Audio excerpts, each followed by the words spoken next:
উনুন test of Bengal, সহজে রান্না শেখার ঠিকানা।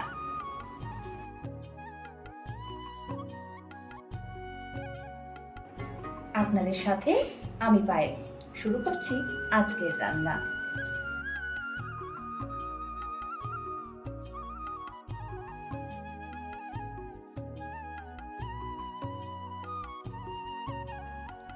আজ রান্না করছি আমরুই। এই গরমে তেল মশলাযুক্ত খাবার খেতে একদমই ভালো লাগছে না। শুধু তাই নয়, ইচ্ছে অনিচ্ছের ব্যাপার নয়, এই গরমে কিন্তু একটু হালকা পাতলা খাওয়াটাই স্বাস্থ্যকর। এখানে আমি রুই মাছ নিয়েছি, সাথে নিয়েছি কাঁচা মিঠে আম। এই রান্নাটা রুই মাছের পরিবর্তে কাতলা মাছ কিংবা মৃগেল মাছ দিয়েও খেতে খুবই ভালো লাগে। গ্রীষ্মকালে সাধারণত টক খাবার বেশি ভালো লাগে, আর এই কারণে টক আম দিয়েই বিভিন্ন ধরনের পদ বাঙালি বাড়িতে হয়ে থাকে। তবে আমি আজকে এখানে টক আম নিইনি, আগেই বলেছি কাঁচা মিঠে আম। একদিন কাঁচা মিঠে আম দিয়ে এইভাবে রান্না করে খাবেন, দেখবেন এটাও খুব ভালো লাগবে এবং গরমে খুবই তৃপ্তিদায়ক একটি রসনা তৈরি হয়ে যাবে। আমগুলো কেটে নিয়ে ভালো করে ধুয়ে নিলাম, আর এরপরে আমি মাছ ধুয়ে রেখেছি, সেই মাছে নুন হলুদ মাখিয়ে নেব। কাঁচা মিঠে আমের পরিবর্তে যারা টক আম দিয়েই এই রান্নাটা করতে চান, তারা কিন্তু একই পদ্ধতিতে রান্নাটা করে নেবেন, কোনো অসুবিধে নেই। কড়াইতে আমি 1 টেবিল চামচ রিফাইন তেল দিয়ে দিলাম। আমি সাধারণত রিফাইন তেলেই বেশি রান্না করি, তাই রিফাইন তেল ব্যবহার করছি। আপনারা চাইলে সর্ষের তেলে রান্না করতে পারেন। মাছ ভাজার জন্য তেল খুব ভালো করে গরম করে নিতে হয়, নইলে মাছ ভাজার সময় ভেঙে যেতে পারে। তাই যখনই মাছ ভাজবেন খেয়াল করবেন যে কড়াই এবং তেল ভালো করে গরম হয়েছে কিনা।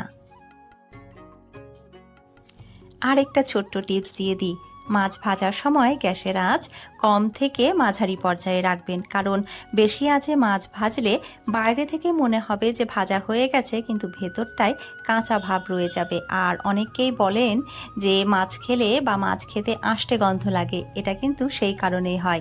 আঁচ কমিয়ে এভাবে ভালো করে ভাজলে ভেতরটাও ভাজা হয় আর বাইরেটাও মুচমুচে হয়ে যায়, আর আষ্টে গন্ধ একদমই থাকে না। অল্প একটু কালো জিরে ফোড়ন দিয়ে কেটে রাখা আমের টুকরোগুলো দিয়ে দিলাম, আর অল্প নুন দিয়ে ঢাকা দিয়ে দিয়েছি।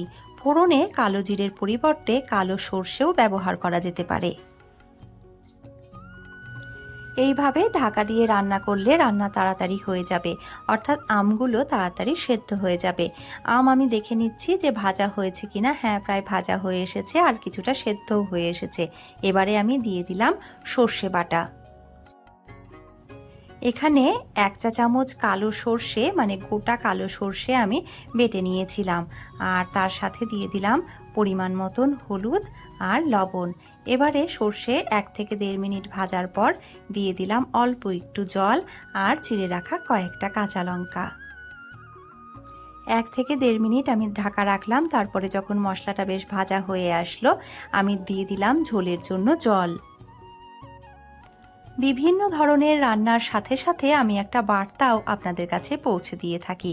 খাবার এবং জলের অপচয় করবেন না, খাবার ভাগ করে নেবেন, এতে ভালোবাসা বাড়ে। আর জল সঞ্চয় কতটা জরুরি সেটা বর্তমানের যা আবহাওয়া তাতে সবাই টের পাচ্ছি।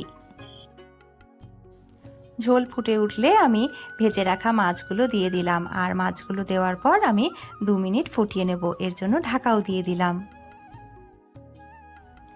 এখনও যারা চ্যানেলটি সাবস্ক্রাইব করেননি তাদের কাছে সাবস্ক্রাইব করার অনুরোধ রাখলাম। শুধু ইউটিউব নয়, আপনারা কিন্তু ফেসবুকেও পেয়ে যাবেন উনুন টেস্ট অফ বেঙ্গলের পেজটিকে। আর কেন উনুন টেস্ট অফ বেঙ্গলকে আপনারা পছন্দ করবেন বা সাবস্ক্রাইব করবেন? কারণ উনুন টেস্ট অফ বেঙ্গল সব থেকে সহজ পদ্ধতিতে আপনাদের কাছে রান্না করে দেখায়। আমাদের রান্না হয়ে গেছে। এবারে এই গরমের এই দুপুরবেলা ভাতের সাথে এই আম মাছ বা আমরুই কতটা তৃপ্তিদায়ক সেটা কিন্তু সব বাঙালিরাই মোটামুটি জানেন। আর ঝোলটা যদি একটু পাতলা পাতলা হয় তাহলে যেন ঝোলটা খেয়েও লাগে একটা অদ্ভুত তৃপ্তি। ভিডিওটা যারা এতক্ষণ দেখলেন তাদের জানায় অনেক ধন্যবাদ। আপনারা সুস্থ থাকুন, ভালো থাকুন, আনন্দে থাকুন, আর উনুন টেস্ট অফ বেঙ্গলকে গড়ে তুলুন আপনাদের রান্নাঘরের সাথী। আজকের রেসিপি কমপ্লিট। দেখা হচ্ছে আবার পরবর্তীতে অন্য কোনো রেসিপিতে। আর হ্যাঁ, আপনারা আপনাদের কোনো পছন্দের রেসিপি দেখতে চাইলেও কমেন্ট করে কিন্তু অবশ্যই জানাবেন।